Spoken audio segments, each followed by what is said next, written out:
Kung mag-asawa na kayo at wala na kayong spark, ano ang gagawin mo? Kung mag-asawa na kayo. Kasi di ba, may mga boyfriend at saka mga girlfriend na pag tinanong mo, ba't kayo naghiwalay?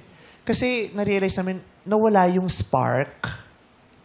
So naghiwalay sila kasi wala ng spark. Pero ang tanong niya, kung mag-asawa na kayo at maramdaman yung wala ng spark, anong gagawin mo? Magbayad kasi kayong kuryente para... Jesus. Una sa lahat, I will go back to the moment na nagsumpaan kami sa harapan ng altar. Nag-say yes kami together. And I will give my best effort again to bring back all the spark that we need in order for us to remain the marriage that we have.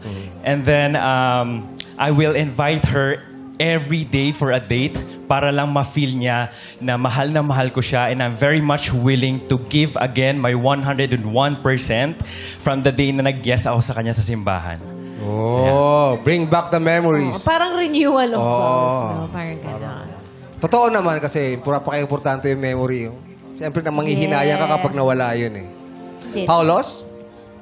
Well, for me, what I would do is I'm gonna forget that we're married. I'm gonna act like we're gonna be a boyfriend and girlfriend. Like, pwede ka magligaw, ganon. So I'm gonna be like getting her flowers every day. Like, it's like I'm gonna try to win her heart every day, like how I tried to win her heart when I was getting her as a girlfriend. So I'm gonna get her flowers, say good morning text, call her beautiful throughout the day, even as soon as she wakes up. So it's like, I will never lose the spark. I'll just keep on renewing our love for each other. Ang romantic ni Paul. Babalikan niya yung dati na parang first time. Niligaw ulit. Niligaw. Ichi.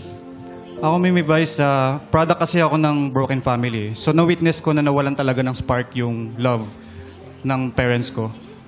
And siguro, ang sagot dyan is mahirap i-maintain yung spark. Pero if you will continue to choose that person kahit hindi na siya kapili-pili, feeling ko mag-workout pa siya eh. Oh. Kasi di ba vow yun? Nawala rin si Jong. Kanya-kanyang patawag yun.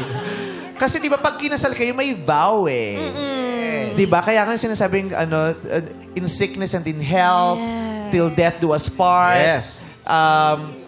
In richer and in poorer. Richer, diba? So, dapat ilaglag doon, meron o walang spark. Tama. Pwede. Diba? May lambing man o wala, may kilig man o wala. Kasi it's a vow, it's a promise. Yeah. Yes. Kaya maraming mag-asawang may ganyan na ngayon. Yung parang wala ng spark, pero they keep the promise. Not just for themselves, for themselves, but for the entire family, for the kids. Diba? Kasi it's a vow. I'm not saying na dapat ganun ha, diba? Pero maraming taong yun ang pinahawakan because we're keeping the vow.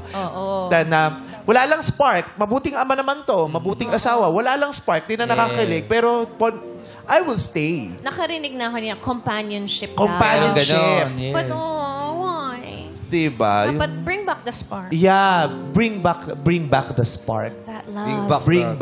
Try to bring back the spark.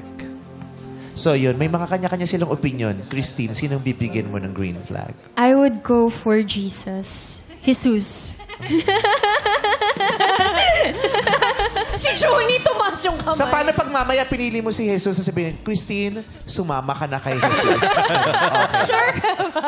Si Jessie. Sundin niyo ang liwanag, sumama ka kay Jesus. So si Jesus ang pinipili mo this time.